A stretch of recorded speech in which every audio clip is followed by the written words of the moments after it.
여러분 안녕하세요. 이득신 작가입니다. 오늘은 의사 파업에 대해서 한번 얘기를 좀 해보고 싶었어요.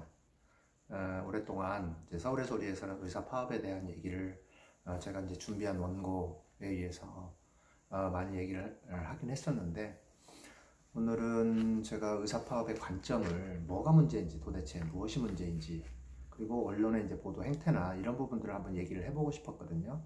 그래서 도대체 의사들은 왜 파업을 하는가, 그런 부분들, 그 다음에 의사들이 파업하는 게 뭐가 문제지, 뭐 이런 부분들 여러 가지 지금 얘기가 많이 나오고 있잖아요. 그런데 저는 이렇게 생각해요. 의사 파업은 뭐가 문제냐? 의사가 문제예요. 의사가 문제. 그러니까 지금 의사들이 파업하는 이유가 몇 가지가 있죠. 의사들이 파업하는 이유가 예를 들면 가장 큰 게 의대 정원 확대예요. 의대 정원 확대를 1년에 400명, 1년에 400명씩 10년 동안 4,000명 증원을 한다 그랬잖아요. 근데 이제 그 부분에 대해서 의사들이 지금 많이 반발을 하고 있죠. 근데 과연 그게 지금 현재 의대 정원이 3,085명입니다. 이 3,085명이 지금까지 20년 동안 정원이 확대가 되지 않고 있는 상황이에요. 그럼 의사들의 숫자가 많이 부족하다는 거죠. 인구는 계속해서 늘어나고 있는데, 20년 동안 계속 인구는 늘어나고 있는데, 의사들의 숫자는 더 이상 늘어나지 않고 있는 그런 상황인 거죠. 그러면 도대체 의사들은 왜, 무슨 근거로 의대 정원을 반대하는가? 물론 자신들의 사적인 이익을 위해서 반대한다고 하진 않아요. 자신들의 사적인 이익을 위해서 반대한다 그러면 명분도 생기지 않고 국민들에게 설득력도 없잖아요. 그래서 의대 정원을 확대하는 것을 반대한다 하는 논리를 의사들은 어떻게 펴냐면, 의대 정원을 확대하면 의료의 질이 떨어진다. 왜냐하면 의사의 수준이 떨어지기 때문에 의료의 질이 떨어진다라는 얘기를 해요. 근데 과연 정말 그럴 것 같아요? 여러분 생각해 보세요. 의대 정원이 확대된다 그래서 의사의 질이 떨어지거나 하는 건 정말 말도 안 되는 얘기죠. 이게 왜 말이 안 되는 얘기냐면, 과거에 사법시험이 1년에 100명, 200명씩 뽑을 때가 있었어요. 근데 보통 이제 당시 사법시험 커트라인이 보통 82점, 3점 이 정도 됐거든요. 82점일 때 사법고시 커트라인과 83점일 때 82점일 때 83점일 때 사법고시 커트라인, 그러면 83점과 82점 사이에 그 1점 차이로 떨어진 사람이 10,000명이 넘습니다.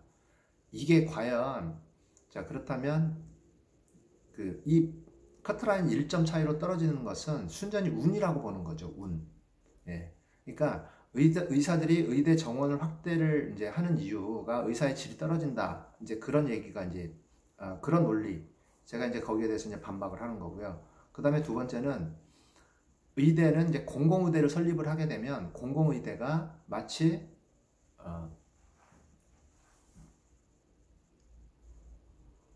이제 공공의대는 이제 무료로 전액 지원이 됩니다. 근데 이제 무료로 이제 전액 지원이 된다는 얘기는 뭐냐면, 의사들의 그 부분에 대해서 공짜로 들어가기 때문에 수준이 떨어지는 학생들이 들어올 거다라는 얘기를 해요. 지금 포항공대 또는 카이스트, 뭐 지금도 아마 무료라고 저는 그렇게 알고 있는데, 포항공대, 카이스트 뭐 이런 대학들 다 무료로 들어가지만 학생들의 질이 떨어지는 게 아니라 학생들의 질이 더 올라가고 있죠. 더 성적 좋은 학생들 중심으로 계속 뽑아내고 있는 거죠. 이런 부분들을 우리가 간과를 하면 절대 안 된다는 겁니다. 그러니까 의사들은 자신들의 논리가 자신들이 돈벌이를, 의대 정원이 늘어나면 의사 숫자가 늘어나고, 그래서 더 이상 돈벌이를 자신들이 벌어먹을 수 있는 파이가 줄어든다는 그 논리를 제시하기가 힘든 거예요. 그러니까 의사들은 자꾸 계속해서 의대 정원을 늘리면 의사의 질이 떨어진다, 의료의 질이 떨어진다라는 얘기만 반복하고 있는 거죠. 그리고 우리나라 의료 접근성이 굉장히 뛰어나다는 얘기를 해요, 의사들이. 근데 정말 그럴까요? 우리나라 의료 접근성은 결코 뛰어나지 않다고 저는 생각을 합니다. 그 무슨 얘기냐면, 내가 필요한 진료과 내가 진료를 받아야 되는 그런 과가 동네 병원마다 곳곳에서 다 있어야지만이 저는 그 의료의 질이 굉장히 높다고 생각을 하거든요. 근데 의료의 질은 단순히 그 병원의 숫자만 갖고 생각해서는 안 될 것 같아요. 중요한 건 의료의 질 중에서 제일 중요한 건 뭐냐면 예를 들어서 성형외과, 강남에는 굉장히 성형외과가 많습니다. 성형외과, 피부과, 안과, 치과 이런 병원들 중심으로 돼 있어요. 근데 강남에서 예를 들면 몸이 아파요. 몸살이 나고 복통이 났어요. 근데 병원에 갔어요. 병원을 찾아요. 근데 강남역 주변에는 이런 흔한 내과 질환을 치료할 수 있는 병원을 찾기가 굉장히 힘들어요. 강남에는 강남역 주변이나 강남의 그 중심지 같은 경우에는 사실 어떤 내과보다는 성형외과나 이런 부분들만 집중적으로 모여있기 때문에 성형외과, 치과 이런 병원들이 중심적인 병원인 거죠. 안과 이런 부분들만 많이 모여 있어서 실제로 강남 지역이 의료의 질이 높은, 그러니까 의료의 접근성이 뛰어난 게 아닙니다. 그러니까 시골도 마찬가지죠. 근데 지방으로 갈수록 의료 접근성이 굉장히 떨어지는 게 있죠. 그리고 의사의 수도 많이 부족하고. 여러분들 아시다시피 OECD 국가의 평균 의사 수가 3.4명입니다. 1000명당 3.4명. 인구 1000명당. 근데 우리나라 같은 경우에 인구 1000명당 2.4명이에요. 의대 정원을 높인다고 하더라도 이게 정원이 400명, 1년에 400명씩이에요. 1년에 400명씩 연간 4,000명을 늘리는 거기 때문에 실제로 지금 의사 숫자 10만 명 정도 되는데 의사 숫자 10만 명에 비교를 하면 그렇게 많이 늘리는 게 아닙니다. 그러니까 이런 부분들에 대해서 자꾸 의사들이 이제 호도를 하고 있어요. 그다음에 제가 정말 그 기분 나쁘고 이제 불쾌한 것 중에 예를 들면 언론의 보도 행태를 제가 좀 지적을 하지 않을 수가 없어요. 언론의 보도 행태 이게 뭐냐면 지금 언론들이 의사와 정부의 갈등 이런 식으로 표현을 해요. 근데 과연 그 표현이 옳으냐? 이건 우리가 좀 생각을 해봐야 돼요. 본질은 의사와 정부의 갈등이 아니라 사익과 공익의 충돌입니다. 의사들은 지금 사익 추구를 위해서 지금 파업을 하고 있죠. 불법 파업이에요. 그죠? 의사들은 자신들의 사익을 위해서 사적인 이익을 위해서 파업을 하고 있지만 정부는 사적인 이익을 취할 수 있는 곳이 아니잖아요. 공익을 위해서 정부는 의대 정원을 늘리려고 하는 거고요. 그리고 이 파업이라는 것도 의사들은 직능단체이기 때문에 직능단체라는 건 전문가 영역이라는 얘기죠. 그러니까 그 전문가 영역이기 때문에 의사들은 파업을 할 수가 없어요. 의사들은 본질적으로 파업을 할 수가 없는 그 집단이에요. 근데 의사들은 지금 파업을 하고 있어요.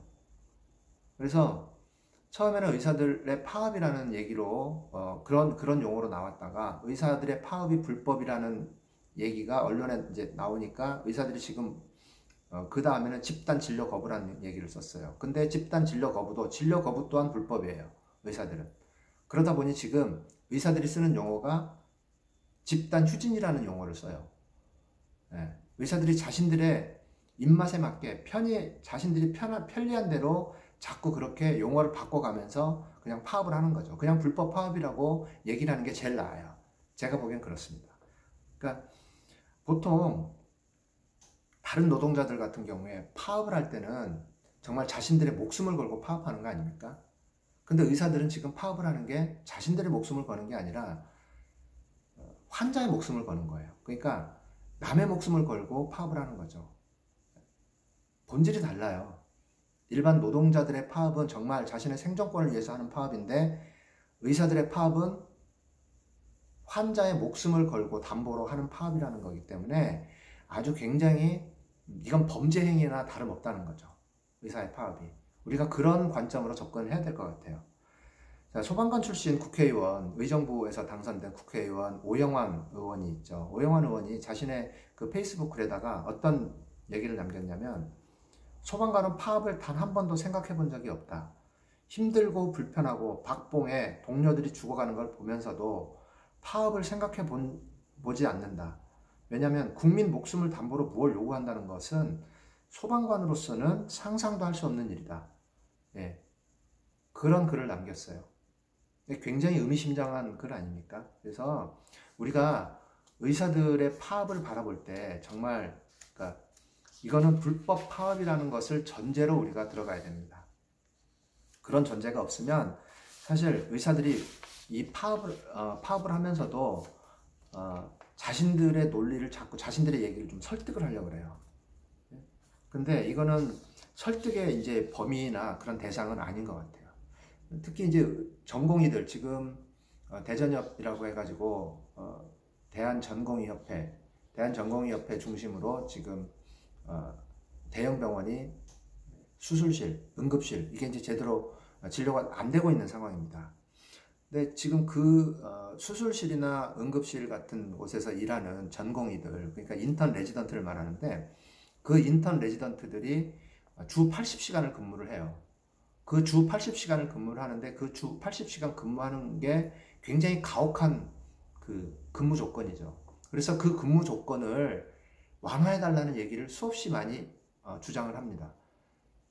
근데 만약에 그 근무 조건을 완화를 해줘야 된다면 그 자신들의 주장대로 근무 조건을 완화해달라고 한다면 결국 의대 정원을 늘려야 되는데 의대 정원을 늘리는 것을 반대하면서 자신들의 근무 조건을 완화해달라는 거예요. 근무 여건이 너무 가혹하다라는 얘기를 하는 거죠. 근무 여건이 가혹한 거는 사실 의사의 숫자를 늘리는 수밖에는 방법이 없어요. 그렇지 않습니까? 의사의 숫자를 늘리지 않고 어떻게 근무 여건을 어떻게 완화해 줄 수가 있습니까? 지금 현재 그런 상태에서 간호사들이 PA라는 그 역할을 하고 있는 간호사들이 있어요. 피지컬 어시스턴트라는 그런 역할을 하면서 간호사들이 의사의 일을 대체를 합니다. 그런데 그 의사의 일을 대체를 하는 게 사실 간호사의 일이 아니고 원래 의사의 일이기 때문에 이거는 의료법 위반이 되는 거예요. 근데 그럼에도 불구하고 그거를 서로가 상호 간에 이제 묵인을 하면서 병원이나 의사나 간호사들이 그런 부분들을 묵인을 하면서 가고 있는 거죠. 이런 굉장히 얼토당토 않고 굉장히 그 불합리한 그런 상황들, 이걸 우리가 좀 정확하게 인식을 했으면 좋겠어요. 그리고 이제 아까도 이제 잠깐 말씀을 드렸지만 지금 보도 행태입니다. 보도 행태. 언론의 보도는 계속해서 의사와 정부의 어떤 갈등 뭐 이런 식으로만 지금 보도를 하는데 정확하게 우리가 본질을 알아야 되는 건 공익과 사익의 충돌이라는 겁니다. 그러니까 공익과 사익이 충돌하고 있는 상황에서 지금 정부가 이제 계속 주장을 하는 게 의대 정원이나 이런 부분들을 얘기를 하고 있는 건데 지금 정부에서는 자 이런 정책을 추진하는 게 일단 보류한다라고 얘기를 했음에도 불구하고 전공의들이 계속해서 지금 파업을 진행을 하고 있죠. 보류를 한다라고 얘기를 했음에도 불구하고 지금 이 코로나 위기 국면에서 의사들이 이런 상황에서 파업을 한다는 건 정말 야비한 행동 아닙니까, 여러분? 여러분 어떻게 생각하십니까? 이 코로나 국면에서 파업은 환자들의 목숨을 담보로 하는, 그래서 정말 위급한 환자들을 정말 죽음으로 내모는 그런 파업이라고밖에 볼 수가 없다는 거죠. 오늘 방송 여기서 마칩니다.